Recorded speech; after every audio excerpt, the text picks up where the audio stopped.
देखिए आज का जो टॉपिक है क्या है, मानव हृदय। हृदय नहीं, मानव हृदय। हम मानव हृदय की बात कर रहे हैं, मतलब ये नहीं कि कोई का भी हृदय। Human heart. और भी इसका नाम होता है क्या? नहीं, और भी कुछ नाम होता होगा। दिल, दिल भी इसी को कहते हैं। धड़कन, वो तो धड़कता है तो उसी को नाम दे दिए। And that's phenomenon is called धड़कन।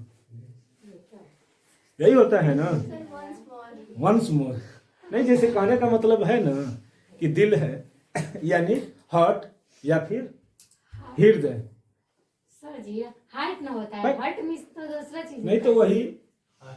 तो देखिए क्या होता है कि मानव हार्ट ये जो होता है बहुत ही नाजुक अंग है, सबको पता है ना।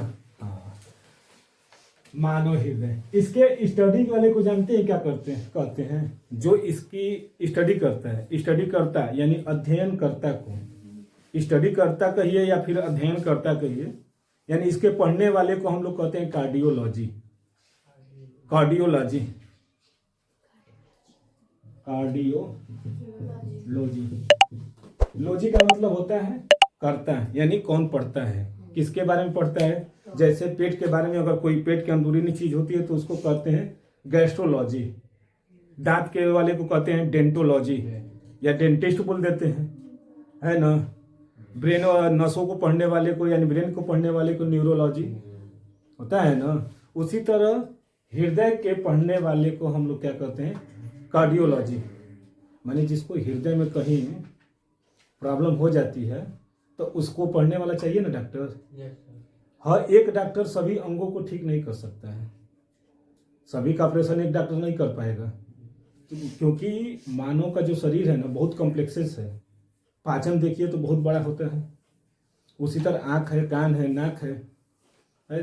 तो इन सबको, तो इसी तरह मानव के जो हृदय है उसके भी अध्ययन करता होते हैं, तो उसी को क्या बोलते हैं? कार्डियोलॉजी। अब आइए देखते हैं कि क्या होता है इसका परिभाषा, कि हृदय मानव शरीर का क्या है? एक अत्यंत महत्वपूर्ण अंग है ही। जब से पैदा हुए और जब तक मर न जाए तब तक ये क्या करता रहता है? धड़कता रहता है, धड़कता रहता है। यह एक बहुत ही महत्वपूर्ण है। अगर ये जिस दिन रुका है, शरीर से सांसें खत्म, दुनिया से हम ही खत्म, सब खत्म हो जाएगा। एक बार हाथ पैर काम करना बंद कर दे, एक बार ब्रेन काम करना बंद कर दे, लेकिन हृदय जब तक चलता है तब तक उसमें क्या है? सांस है, क्योंकि वो ब्लड का सर्कुलेशन करता रहता है। यानी ब्रेन भी काम करना बंद कर देता है, हाथ पैर भी काम करना बंद कर देता है, पेट भी काम बंद करता है, लेकिन हृदय काम कर रहा है तो लोग कहते हैं कि क्या है? जिंदा है। क्योंकि जिंदगी चलनी है ना, देखे होंगे ऐसे चलता है, चलता रहता है ना ऐसे। और जब यही सीधी लाइन हो जाती है तो डॉक्टर कहता है आई एम सॉरी, आप लाने में लेट कर दिए। आप आधा घंटा पहले ला दिए होते तो हम इसको बचा लिए होते, और 15 मिनट पहले ही एक्सीडेंट हुआ था, और आधा घंटा पहले लाए होते तो हम इसको बचा लिए होते। यही सब बोलते हैं। तो उसी तरह ये होता है क्या कि जो होते हैं ना कि मानव के जो हृदय होते हैं बहुत ही सभी जीवों के होते हैं, मानव के नहीं सभी जीवों के भी होते हैं। देखिए हृदय विशेष प्रकार की हृदयी पेशी यानी कार्डियक मसल, कार्डियक है ना, इसी से क्या बना है? कार्डियोलॉजी। यानी यही मसल्स का हम लोग क्या करते हैं? कार्डियक का ही हम अध्ययन करेंगे तो उसी को क्या कह देते हैं? कार्डियोलॉजी द्वारा बना होता है। ये पेशियां जीवन पर्यंत क्या होती हैं? एक्टिव रहती हैं, यानी क्रिया रहती हैं, क्रियाशील होती हैं। क्रियाशील यहां पर लिखना है, क्रियाशील होती है, यानी जब तक जिंदा है तब तक ये क्या करता है? क्रिया रहेगा, यानी एक्टिव रहता है। एक बार आंख बंद कर देंगे, कुछ नहीं दिखेगा फिर भी कोई दिक्कत नहीं है, कान से सुनाई नहीं देगा फिर भी चलेगा, लेकिन हृदय रुका तो फिर काम खत्म वहीं पर। हृदय विभिन्न अंगों से क्या करता है? रुधिर एकत्र कर विशेष वाहिनियों की सहायता से इसे विभिन्न अंगों में क्या कर देता है? पंपिंग करता है। ये जो होता है ना वाहिनी यानी नस, तो हृदय जो है जैसे यहाँ का है, हाथ में का, पैर में का, नहीं जितने भी अंग हैं वहां से ये ब्लड लेता है तो कहाँ जाएगा?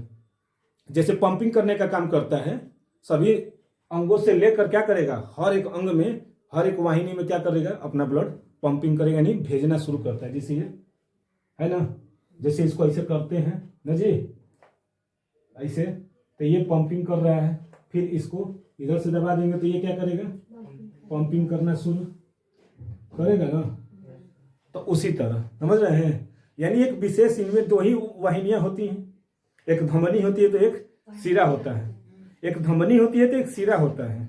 दो वाहिनियां होती हैं, हमारे शरीर में दो नसें होती हैं, जिसको एक को कहते हैं धमनी या एक को कहते हैं सिरा।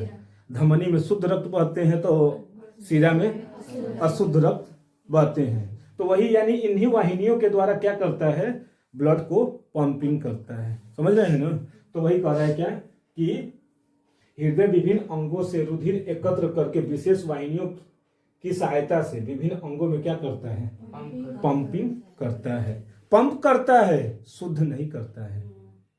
शुद्ध करने का काम फेफड़े का है, ये ब्लड को शुद्ध करने का काम फेफड़े का है, छानने का काम किडनी का है, लेकिन ये पंप कौन करेगा, तो हृदय करता है। समझ रहे हैं ना। तीनों अलग अलग क्राइटेरिया है। वो विकल्प में पूछ देता है कि हृदय को पंपिंग करता है, वहां पर लिख देंगे, सब कहेंगे कि हृदय तो शुद्ध न करता है, यही कहेंगे ना। क्यों रे, ये हर्ट न है, तो हर्ट है तो क्या करेगा, शुद्ध न रक्त भेगेगा, यही ना दिमाग में आएगा कि शुद्ध होता है। शुद्ध कौन करता है, तो फेफड़ा। फेफड़ा में क्या बैठा है, O2 ऑक्सीजन, जो हीमोग्लोबिन से जुड़कर क्या हो जाता है, शुद्ध रक्त हो जाता है। अब फिर वही आता है यहाँ पर, और यही शुद्ध रक्त क्या करते हैं, चारों तरफ भेजना शुरू कर देता है। और छानने का काम किडनी है। किडनी क्या करेगा, ब्लड को छानेगा, जितनी गंदी चीजें रहेंगी सब अपशिष्ट पदार्थों को क्या कर देगा, वहीं पर छानकर रोक देगा, और शुद्ध कर उसको क्या कर देगा, फिल्टर कर देता है। हो रहा है ना। तो ये होता है। और इसके बाद देखिए कि एक सामान्य व्यक्ति का हृदय लगभग कितना लंबा होता है, 12 से 13 सेंटीमीटर लंबा होता है सामान्य व्यक्ति का। अब व्यक्ति है तो उसका थोड़ी होगा, 18 सेंटीमीटर की है व्यक्ति है, और उसके में 12-13 सेंटीमीटर हृदय हो जाएगा, तो बाकी अंग किधर जाएंगे। तो एक सामान्य व्यक्ति के हृदय की जो लंबाई होती है 12 से 13 सेंटीमीटर लंबा, तथा अग्र सिरे पर लगभग कितने, 9 सेंटीमीटर चौड़ा लगभग होता है। किसी का 10 भी हो सकता है, 11 भी, 7 भी, 8 भी हो सकता है, कम बेसी हो सकता है, लेकिन लगभग एक माना जाता है सामान्य औसत। और इसकी मोटाई कितनी होती है, तो 6 सेंटीमीटर होता है। और मानव हृदय का भार लगभग कितना होता है, 300 ग्राम होता है। बताइए, बस इतना ही होता है, और लपडप करता रहता है ना। कितना मानव शरीर, जैसे हम ही, हमारा वजन 70 kg है, तो हमारा जितना होगा कितना हो सकता है, मान कर चलते हैं 300 ग्राम। ये 300 ग्राम हमारी बॉडी को पूरी तरह से क्या करते हैं, जीवन भर एक्टिव रहता है ना, एक्टिव किया रहता है। अगर यही 300 ग्राम वो काम नहीं करेगा तो 69 kg लेकर क्या फायदा, 69 kg लेकर भी क्या फायदा, जब यही 300 ग्राम काम न करना। तो बॉडी का कोई भी अंग अगर काम नहीं करता है ना, तो वास्तव में तो डिस्टर्बेंस हो ही जाती है, नहीं हो जाता है ना। तो यही है कि क्या है कि इसके अध्ययन करता को कार्डियोलॉजी बोलते हैं। और ये क्या होती है, हृदय किस पेशियों द्वारा बना होता है, तो लिखे हैं हृदयी पेशियों, यानी कार्डियक मसल्स। कार्डियक मसल यहाँ पर ऐसे बना दिए हैं, कहीं कहीं तो ये टैटू बनवा ले रहे हैं सब, कहीं ऐसे ऐसे टैटू हम देख रहे हैं इस समय, सब लोग टैटू बनवा रहे हैं, ऐसे कर ले रहे हैं।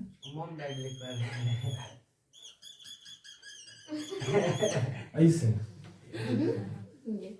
ऐसे लिखवा दे रहे हैं, यहाँ पर लिखवा दे रहे हैं ए, और यहाँ पर लिखवा दे रहे हैं पी, AP, अरिथमेटिक प्रोग्रेस, समांतर श्रेणी, समांतर श्रेणी AP। ये मैथ में भी हो सकता है, ये मैथ के लिए AP हो गया। दूसरा बोल रही हूँ, नहीं, दूसरा हाँ हाँ, अरे पागल भी हो सकता है, मैंने हर एक शब्द हो सकते हैं। ऐसा ही सब लोग रील्स में बहुत ज्यादा देख रहे हैं, तो वो सब रील्स वाली बातें नहीं, पढ़ाई पर ध्यान दीजिए, क्योंकि अब समय कम है। समझ रहे हैं ना। समय को इतना मूल्यवान बनाइए कि एक दिन वो आपको मूल्यवान बना देगा जी। तो समझ गए, ये हृदय की जो मुख्य थी वो। अब इसकी बाह्य संरचना और फिर आंतरिक संरचना सब देखा जाएगा तभी ना। तो ये तो हृदय की परिभाषा हो गई, इसका वजन, अच्छा लंबाई, चौड़ाई, मोटाई, सब हो गया क्लियर। अब आते हैं इसके क्या बाह्य संरचना को देख लिया जाए। ठीक,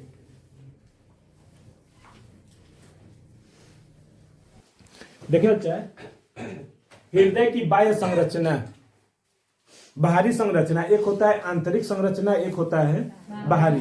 हम लोगों का बाहरी संरचना दिख रहा है ना। अगर ये चमड़ावा हटा दें तो ऊपरा का चमड़ावा हट जाएगा तो आप लोग खुद अखियां बंद कर लगेंगे, छी छी करेंगे ना।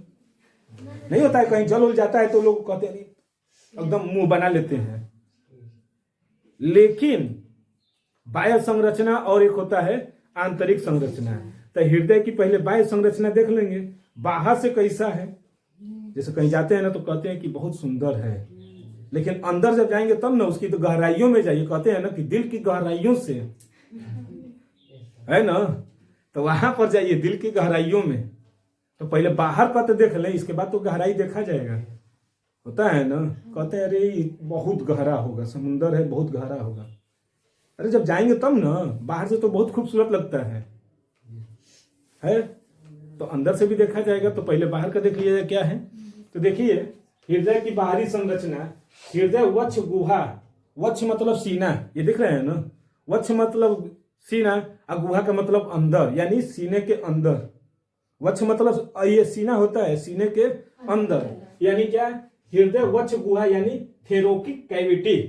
जैसे दांत का कैविटी होता है ना, कहीं छेद हो जाता है तो उसमें कैविटी लग जाती है। उसी तरह थेरोसिस है, थेरोसिस कैविटी में फेफड़े के बीच में स्थित होता है। जो है ना, कहाँ रहता है, फेफड़े के बीचों बीच रहता है। ये फेफड़ा है, दोनों साइड है ना, इसी के बीच में ये पाया जाता है। कहाँ, इधर की इधर, इस साइड बायां साइड, बायां साइड। हृदय को देखिएगा, यहाँ पर नहीं धड़केगा, लेकिन जो ही यहाँ पर बीच हल्का सा जो बीच ये वाला है, थोड़ा सा इधर आइए बाएं साइड, तो वहीं पर ऐसे रखेंगे, धक धक धक धक करता रहता है। तो उसी को कहते हैं धड़कन, धड़कन, ओ मेरी धड़कन कहते हैं ना। होता है, गाना सुने होंगे ओ इसका अधिकांश भाग वक्ष के बाएं ओर, देखिए इसका अधिकांश भाग, वही बात है, वक्ष के बाएं ओर, यानी ये लेफ्ट साइड, बाएं का मतलब लेफ्ट। तो क्या बोला है कि इसका अधिकांश भाग वक्ष के बाएं ओर तथा थोड़ा सा अस्थि के दाएं ओर होता है। भाई अस्थि है ना, थोड़ा सा, यानी यहां से लो तो थोड़ा सा इधर होगा और ये इधर। यहां पर अगर किसी को जोर से मार देंगे ना, उसका धड़कन बहुत तेज बढ़ जाता है, बीपी बढ़ जाती है, हो सकता है कि उसका नसें फट जाए। इस साइड मारेंगे तो थोड़ा बहुत बर्दाश्त हो जाता है, लेकिन इस साइड बहुत ये होता है। लेकिन सब झगड़ा करते हैं तो मेन पॉइंटे पर मारते हैं। ये भी एक झगड़ा है। लड़कियों का झगड़ा होगा तो छोटा बात मारेंगे, जानती है कि छोटा पकड़ लेंगे तो फिर देखेंगे। इस समय बहुत वायरल हो रहा है कई वो झगड़ा का। अब सोनपुर के मेला में देखिए, सोनपुर के मेला में दो लड़कियां अपने आप भीड़ गई थी, पूरा वो उसका झोटा वो उसका झोटा पकड़ ली थी, पूरा कहने की अजबे है। इसी तरह ये दिलदार नगर में वहां पर वो सब भी पकड़ यही नहर पर था। तो हम क्या देखिए, तो ये थोड़ा सा अस्थि के दाएं ओर होता है, समझ रहे हैं ना, यानी इधर तो होता ही है लेकिन थोड़ा सा दाएं की तरफ आ गया है, मैंने बना हुआ है। इसका आकार व्यक्ति के बंद मुट्ठी के समान होता है, दिख रहा है ना, ऐसे निचला अंगूठा है एकदम ऐसे, जैसे है ऐसे कर लीजिए, ऐसे दिस लाइक बंद मुट्ठी, दिस लाइक बंद मुट्ठी। ये क्या होते हैं, मुट्ठी के समान होता है। मानव हृदय क्या होता है, गुलाबी रंग का होता है, यानी पिंकी होता है, गुलाबी रंग का होता है। स्पंदनशील होता है, यानी क्या करता है, स्पंदन यानी क्या बोलते हैं, क्रियाशील होती है, यानी धड़कता रहता है। और शंक्वाकार, खोखला एवं मांसल होता है, खोखला भी होता है। खोखला नहीं रहेगा तो ब्लड जाएगा कैसे, भरा रहेगा तो कौन करेगा, लेकिन खोखला रहेगा, जैसे एक बोतल है तो खोखला है तभी तो उसमें पानी भर लेते हैं, उसी तरह ये भी क्या होते हैं, खोखला ही होते हैं। और इसमें क्या होते हैं, ब्लड आते रहते हैं ना, खोखला है तभी तो जा रहा है, और इधरिया से भी आ जा रहे हैं, है ना, यानी खोखला होता है। तो इधर से ब्लड जाएगा तो इधर आएगा, और इधर से जाएगा तो खोखला है तभी आ जा रहा है। तब मनुष्य का हृदय एक दोहरी झिल्ली, हृदय वर्णित थैली यानी पेरिकार्डियम सैक या हृदय आवरण पेरिकार्डियम से घिरा होता है। ये दोहरी झिल्ली होती है। ये जो हृदय का है ना, ये कैसी होती है, तो दोहरी झिल्ली से घिरी होती है। क्यों? क्योंकि बाहरी आघातों से क्या करते हैं, बचाव करते हैं। दोहरी झिल्ली जो होती है ना, तो ये जो इसे बाहरी नहीं, अभी बोले हैं कि कोई मार देता है, इसे चलते तो मार देता है, धक दे मार देता है ना, अब लगता है कि एकदम परान चल माई रे माई, एकदम लौट जाते हैं, सब लौट जाते हैं ना। तो बच्चा ये जो हृदय है ना, इसके चारों तरफ क्या होते हैं, दोहरी झिल्ली होती है। अगर एक झिल्लियां रहेगी तो फट जाएगी, दूसरा रहेगा तो संभाल न लेगा। जैसे कहीं 5 किलो का वजन ले लेते हैं, सब्जी आलू ले लेंगे तो उसको डबल कर लेते हैं, लेकिन सिंगल वाला ले लेते हैं, आलू भी ना है, गिरेगा तो क्या हो जाएगा ज्यादा। लेकिन अगर वही चीनी अच्छा और बढ़िया तो उसको डबल प्लास्टिक कर देते हैं, यानी दोहरी झिल्ली हो जाती है तो थोड़ा सा क्या हो जाएगा, मजबूत हो जाएगा। तो उसी तरह हृदय का ये जो बाहरी आघात अगर लगेगा ना, तो क्या होगा, उससे बचा जा सकता है। समझ रहे हैं ना। होता है कोई झगड़ा उगड़ा करता है, चाहे गिर जाते हैं, झटके में गिर गए तो लगेगा हृदय पर, तो वो क्या करेगा, सह लेता है। और इस झिल्ली में जो होते हैं ना, द्रव भरा रहता है। द्रव मतलब वही लिक्विड। क्यों? क्योंकि ये जो जब चोट ऐसे लगे तो वो द्रव इसको क्या करे, इस पर डायरेक्ट ना लगे। झिल्ली तो ऐसे रखे हैं, ऐसे मारेंगे तो चोट तो लगी ना जाएगा। अगर उसमें पानी भरा रहेगा तो क्या चोट लगेगी, नहीं। तो वो द्रव भरा रहता है, तो इसीलिए थोड़ा बहुत हम लोग उतना बड़ एडजस्ट कर लेते हैं, लेकिन एक लिमिटेड तक ना। अच्छा भैया हड्डियाँ टूट जाएगी तो उसको भी तो चोट लगेगा, यानी बहुत भयंकर चोट लगता है तो। लेकिन ये जो होता है बाहरी आघातों से, ये दोनों झिल्ली जो होती हैं क्या करता है, बचाव करता है। समझ रहे हैं ना। तो वो दोनों झिल्लियों का नाम क्या है, हृदय की ओर आंतरांगी हृदय आवरण यानी वेसिरल पेरिकार्डियम, और देह भित्ति की ओर भित्तीय आवरण पेरियटल पेरिकार्डियम। यही दोनों होते हैं जो क्या करते हैं, बाहरी आघातों से इसकी रक्षा करते हैं। समझ में आया बाह्य संरचना? डाउट है नहीं ना। जो बोले थे कि ये क्या होता है, फेफड़े के एकदम बीचों बीच, यानी वक्ष गुहा के बाएं साइड और थोड़ी सी क्या होती है, दाएं साइड स्थित होती है। होता है यह बंद मुट्ठी के आकार का होता है। हृदय में जो हृदय की जो होती है आवरण कैसा होता है, दोहरी झिल्ली से घिरा होता है। दोहरी झिल्ली से इसलिए घिरा रहता है क्योंकि ये बाहरी आघातों से क्या करता है, सुरक्षा प्रदान करता है। यही होता है ना। तो समझ में तो आ गया, आगे देखा जाए। ठीक है,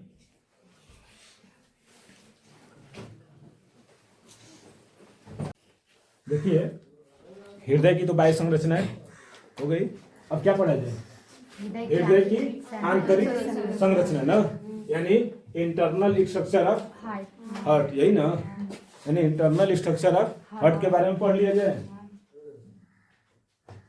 तो आइए देखते हैं उसके कि मानव के जो होते हैं इंटरनल यानी आंतरिक संरचना में, तो उसके लिए क्या किया जाएगा। पहला जो आता है वो है आलिंद और यानी एट्रियम और वेंट्रिकल।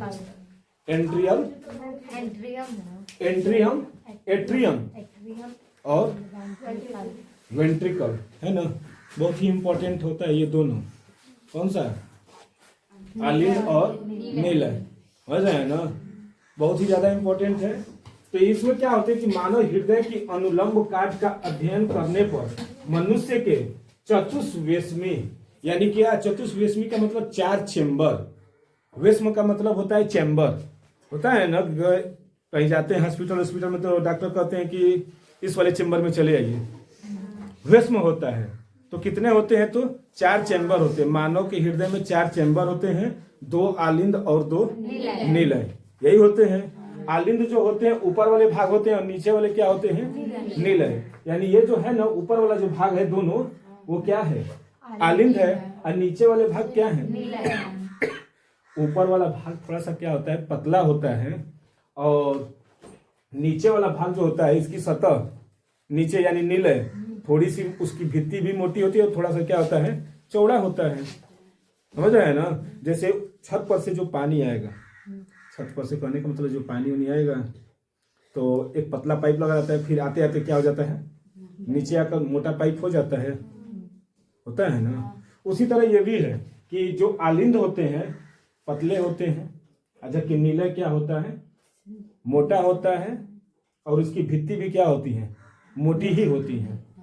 चमड़े जो होते हैं, कहने का मतलब है कि ये ऊपर वाला जो भाग है वो पतला भी है और इसकी भित्ति भी क्या होंगी? पतली होंगी, जबकि नीचे वाला सतह जो नीला है वो क्या होता है? मोटा होता है। मोटा क्यों होता है? क्योंकि ब्लड जो है इस साइड से आएगा ना, आएगा तो बताइए ऊपर वाला भाग मजबूत होना चाहिए कि नीचे वाला? नीचे वाला भाग मजबूत होना चाहिए। इसीलिए नीलय की जो भित्ति होती है कैसी होती है? तो थोड़ी सी मोटी होती है, क्योंकि धड़कता कौन है? नीलय। हृदय का कौन सा भाग धड़कता है? तो नीलय धड़कता है।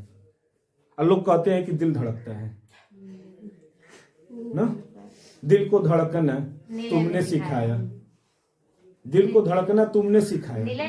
तो नीलय न सीखा, वो तो बेचारा नीलय है, नीलय धड़कता रहता है ना?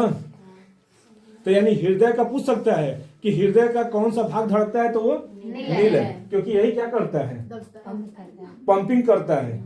यही दबेगा तो ऊपर क्या करेगा? ब्लड को बाहर फेंकेगा। ये जब दबेगा तो ये मोटा रहेगा तभी ना ये दबेगा। ये पतला रहेगा, ऊपर वाला दबाएंगे तो फट जाएगा। तो उसमें से तो ब्लड आती है और नीचे क्या हो जाते हैं? आलिंद में ब्लड आता है और नीले से निकल जाता है। समझ रहे हैं ना? तो वही है, देखिए क्या है कि मानव हृदय की अनुलंब काट का अध्ययन करने पर मनुष्य के चतुष्वेश्मी यानी 4 चैम्बर, हृदय में 4 पूर्ण वेश्म अर्थात 2 आलिंद और 2 निलय दिखाई देते हैं। यानी इसमें क्या होंगे? 2 आलिंद हो जाएंगे तो 2 निलय हो जाते हैं। प्रत्येक ओर का आलिंद व निलय आपस में संबंधित होते हैं। यानी ये प्रत्येक ओर का, यानी 2 ही साइड है, तो एक साइड का ये हो गया और दूसरे साइड का ये हो गया ना, यानी दोनों आपस में क्या है? संबंधित है। समझ रहे हैं ना? दोनों आपस में संबंधित हैं। आलिंदों की दीवारें अपेक्षाकृत क्या होती हैं? पतली होती हैं। यानी वही जो बोले कि आलिंद की जो दीवार होती है कैसी होती है? तो पतली होती है, जबकि निलयों की दीवारें मोटी होती है। क्यों मोटी होती है? तो क्योंकि वो पंपिंग करने के लिए। तो ये भाई ब्लड जब इसमें आएगा तो ये क्या करेगा? इसे पंपिंग करेगा, और करेगा तो मोटा रहेगा तभी है ना। अब मोटा नहीं रहेगा तो क्या करेगा? फट जाएगा। पतला रहेगा तो फट सकता है ना, ब्लड आएगा तो। इसी के कारण अब दोनों आलिंद अंतरा आलिंदीय पट यानी इंटरेट्रियल सेप्टम तथा निलय अंतरा निलय खांच यानी इंटरवेंट्रिकुलर सेल्कस द्वारा पृथक होते हैं। यानी ये जो पृथक होते हैं ना दोनों, वो इन दोनों के नाम है। मानव हृदय में बायां आलिंद सबसे बड़ा विस्म होता है। बायां आलिंद, लेफ्ट और राइट, तो कौन बोला है? बायां बोला है ना। तो ये वाला क्या होगा? बड़ा होता है। यानी सबसे बड़ा चेंबर कौन सा होता है? तो बायां आलिंद, यानी ये वाला दिख रहा है ना, आलिंदे है ना। क्योंकि ब्लड क्या करता है? इसी में आता है। ब्लड जो होता है इसी में आता है। तो इसमें जब आएगा तो ये बताइएगा, ये मोटा रहेगा तभी ना। यानी सबसे बड़ा कौन सा होता है? तो बायां आलिंद, आलिंद है बच्चा, देख रहे हैं ना। बहुविकल्पी में बड़ा ध्यान से देखिएगा आप लोग, बोर्ड में ये सब पूछेंगे। उल्टा सीधा पूछ देगा तो कहेंगे कि आपका किया। सब नोट्स है। जैसे पूछ देता है कि दिल का कौन सा भाग धड़कता है? तो निलय धड़कता है। उसी तरह सबसे बड़ा चेंबर कौन सा है? तो लेफ्ट, ये ना लेफ्ट वाला। लेफ्ट वाला क्या करता है? सबसे ज्यादा बड़ा है। यानी लेफ्ट एट्रियम क्या है? सबसे बड़ा चेंबर है। समझ रहे हैं ना? समझ में आया क्या? कि हृदय में 4 चेंबर होते हैं, 2 आलिंद और 2 दो नीले। नीले। आलिंद में ब्लड आता है और नीले क्या करता है, पंपिंग करता है। समझ रहे हैं ना। इसमें जो होते हैं ये नीले क्यों मोटा होता है, क्योंकि उसको क्या करना है, पंपिंग करना है। और ये सबसे बड़ा जो चैम्बर होता है वो कौन सा होता है, तो बायां आलिंद यानी लेफ्ट एट्रियम। लेफ्ट एट्रियम याद कर लीजिएगा, थोड़ा सा काम कर देता है। कहीं ना आप लोगों को आलिंद और नीले में कंफ्यूजन हो जाता है, तो उसका इंग्लिश दिया रहता है तो तुरंत एट्रियम और वेंट्रिकल दिमाग में आ जाता है, तो हम लोग क्या कर लेते हैं, उसको लिख लेते हैं। समझ में आया, ठीक है। तो इसका स्क्रीनशॉट लिया जाए।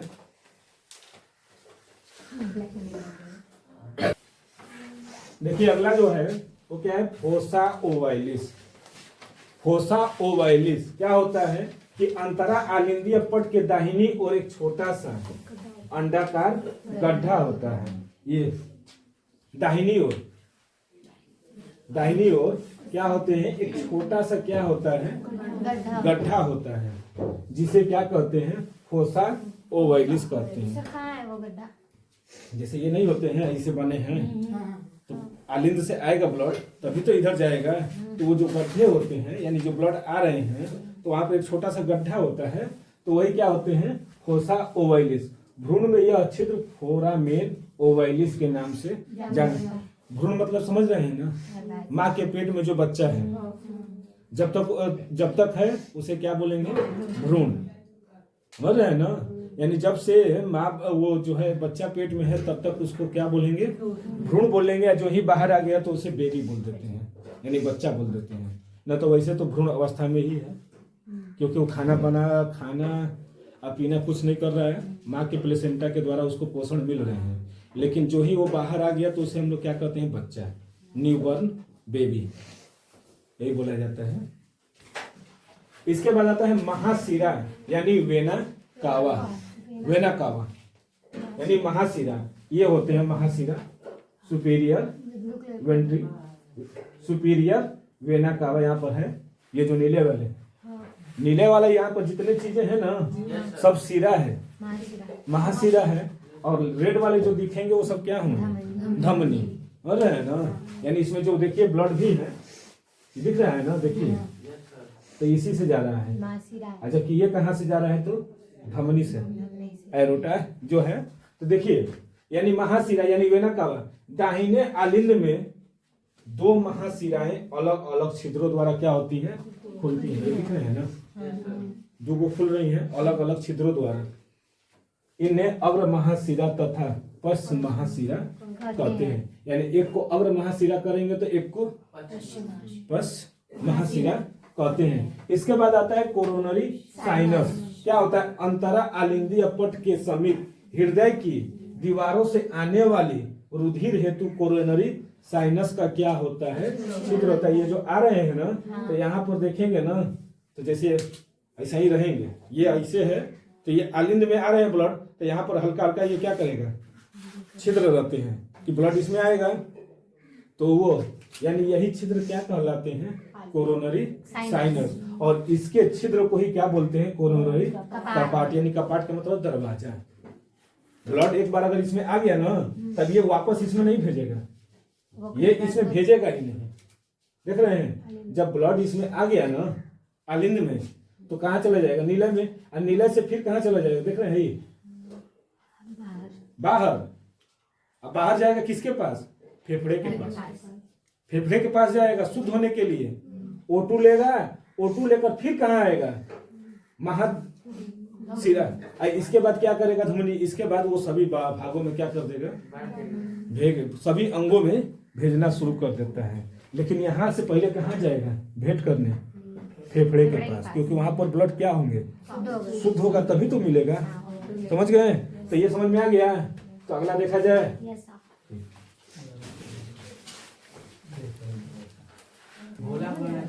देखिए अगला जो है ना, स्पंदन केंद्र यानी पेस मेकर। हृदय को मापने के लिए एक मशीन आती है जिसका नाम होता है पेस मेकर, होता है ना। वही अगर धड़कता है ना, तो वही पेस मेकर जो मशीन है बताता है। छोटा सा होता है, लगा के डॉक्टर चेक करते हैं, उसी को बोलते हैं। वो हृदय को नापने की जो धड़कन की जो रफ्तार है उसी को बताता है।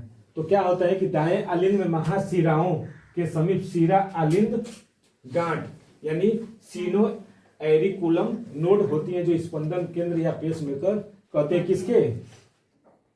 दोनों है ना, दोनों के मध्य में एक गांठ होती है, जैसे जो ही ब्लड आएगा ना तो तुरंत बंद कर लेता है, जो ही ब्लड आएगा बंद करेगा, बार बार करता रहता है। जैसे ब्लड आता है ना तो ये ऐसे आएगा तो ये खुलेगा, और नीचा वाला ऐसे खुला रहता है, वो तुरंत अंदर गया, फिर बार बार ऐसे ऐसे करता रहता है। उसीलिए ये बार बार ना अपना दरवाजा जो ऐसे ऐसे करेगा, भाई ऐसे ऐसे करेंगे तो आवाज तो आएगी ही ना, धक धक। कभी सीने पर रख कर देखिए अपने कान को, कैसे रखेंगे, कैसे रखेंगे, ऐसे निकाल कर ऐसे रख कर सुनिएगा तो हो नहीं पाएगा। हाथ को ऐसे रखेंगे तो महसूस तो होता है, लेकिन किसी के सीने पर अपना ऐसे रख कर देखिए कान को, तो जैसे लगेगा कि बहुत ज्यादा आवाज आ रही है, बहुत ज्यादा। तो उसी को क्या कहते हैं? स्पंदन केंद्र। इसके बाद आता है फुफ्फुस एवं धमनी महाकांड यानी pulmonary and carotico systemic arch. Arch उसको बोला जाता है, आर्क लोग बोल देते हैं आर्च। क्या करें, हम लोग यूपी बोर्ड वाले ना हैं तो अंग्रेजी को भी थोड़ा सा अपनी भाषा में बोल देते हैं। तो यानी दाएं नीलय से क्या फुफ्फुस चाप निकलता है, जो अशुद्ध रुधिर को फेफड़ों तक क्या कर देता है, पहुंचाता है। और बाएं नीलय से महाधमनी चाप कांड चाप निकलता है, जो संपूर्ण शरीर में शुद्ध रुधिर क्या कर देता है, पहुंचाता है ना। महाकांड मतलब अरे वही जो पल्मोनरी जिसको महाधमनी जिसको बोलते हैं, तो वही बोला जाता है उसी को। महाधमनी क्या लिखे हैं, धमनी लिखे हैं ना, तो उसी को महाधमनी का धमनी महाकांड लिखे हैं, तो उसी को क्या कह देते हैं, महाधमनी कह सकते हैं। तो बाएं नीले से धमनी महाकांड चाप निकलता है, जो क्या करता है, संपूर्ण शरीर में क्या करता है, रुधिर पहुंचा देता है। समझ रहे हैं ना। जो संपूर्ण शरीर में शुद्ध शरीर पहुंचाता है। दोनों चाप एक दूसरे के ऊपर से निकलने के स्थान पर एक स्नायु आर्टीरियोओसम नामक ठोस स्नायु होता है, जो इन दोनों को जब निकालता है तो क्या होता है, वहां पर एक स्नायु का मतलब जो नाजुक जिसको बोलते हैं। स्नायु का मतलब होता है जैसे आंख का जो पलक है, क्या एक तरह से स्नायु है, बोला जाता है ना, क्योंकि ये बहुत नाजुक है। तो उसी तरह वो भी क्या है, एक तरह से नाजुक अंग है, जो क्या होते हैं, ठोस होता है। भ्रूण अवस्था में इस स्नायु के स्थान पर डक्टस आर्टीरियोओसम नामक एक महीन धमनी होती है। फुफ्फुस चाप तथा धमनी महाकांड के आधार पर 3 अर्धचंद्राकार कपाट लगे होते हैं, जो रुधिर हृदय में वापस जाने से रोकते हैं। 1, 2 और 3 अर्धचंद्राकार क्या होते हैं, कपाट होते हैं, इसी में पाए जाते हैं, हृदय में ही 3 तरह के होते हैं, 3 तरह से, जो क्या करते हैं, अगर शुद्ध इधर से अशुद्ध रक्त आ गया ना, तब इसको वापस नहीं भेज सकता है, क्योंकि ये ऐसी इसकी दरवाजा होती है ना। जैसे एक होता है ना कि ऐसे दरवाजा, जिसे कहने का मतलब है कि ब्लड तो ऐसे जो ही है ऐसे रहता है, अब इसमें ब्लड अगर आ गया तो ये क्या कर लेता है, बंद कर लेता है। अगर ब्लड ऊपर जाएगा ना तो ये दरवाजा खुलेगा ही नहीं, क्योंकि ऐसे है। अगर ऐसे रहता है तो इधर से चला जाता है, या चाहे ऐसे रहता है तो खोल देते हैं। अगर ऐसे अगर सीधे रहे तो क्या होगा, इधर से भी ब्लड आ सकता है और इधर से भी जा सकता है, लेकिन कैसे है, ऐसे। और नीचे वाले का भी स्ट्रक्चर वैसे ही है, कैसे ही। जो ही इसमें आता है ना ब्लड, और जो ही नीले में जाता है, तुरंत वो क्या कर लेता है, बंद कर लेता है, और फिर तुरंत भेजना शुरू। यानी वो बार बार आता है, लेकिन ऐसा आता है कि फिर उसको वापस नहीं जाना है। तो वो क्या क्राइटेरिया बार बार करता रहता है। समझ में आया कि वो क्राइटेरिया जो है बार बार करता रहता है, जिसकी वजह से क्या होते हैं कि शुद्ध अशुद्ध रक्त तो आते हैं निलय में, लेकिन यहां से कहां चला जाता है, फेफड़े के पास। फेफड़े के पास फिर आता है इस निलय के पास, कौन, दाया निलय के पास। और दाया निलय से फिर क्या करता है, आलिंद में, और आलिंद से फिर बाहर सभी में चला जाता है। समझ रहे हैं ना कि पहले तो आएगा अशुद्ध रक्त निलय में, अरे आलिंद में, आलिंद से फिर इस निलय में, और इसमें से कहाँ चला जाएगा? फेफड़े में। अब फेफड़े से फिर आता है कहाँ? आलिंद में, और इसके बाद पूरे शरीर में निलय से कहाँ चला जाता है? पूरे शरीर में भेजना शुरू कर देता है, और इस तरह से हम लोगों को क्या मिल जाता है? पूरा शुद्ध रक्त पूरे शरीर में क्या होते हैं? मिलते रहते हैं, यानी वही क्या हो जाते हैं? सर्कुलेशन हो जाते हैं। समझ रहे हैं ना? ये तो अभी हृदय के बारे में बता रहे हैं। अब इसका परिसंचरण तंत्र कैसे होता है वो अभी बाकी है। ये अभी इसकी जो बनावट है ये सब के बारे में बताए हैं। समझ रहे हैं ना? अभी परिसंचरण तंत्र क्या होता है, यानी इसमें कैसे कैसे ब्लड आते हैं, कैसे कैसे जाते हैं, उसको क्या किया जाएगा अगले वीडियो में लेकर आएंगे। समझ रहे हैं? ये इसकी बाह्य संरचना जो होती है, जैसे बाहर की जितनी भी चीजें थी सब बता दिए। अब इसके अंतर्गत जो संरचना होती है, यानी हृदय की क्रिया विधि जिसको बोलते हैं, function of heart, function of heart को क्या करेंगे अगले वीडियो में लेकर आएंगे। ठीक है?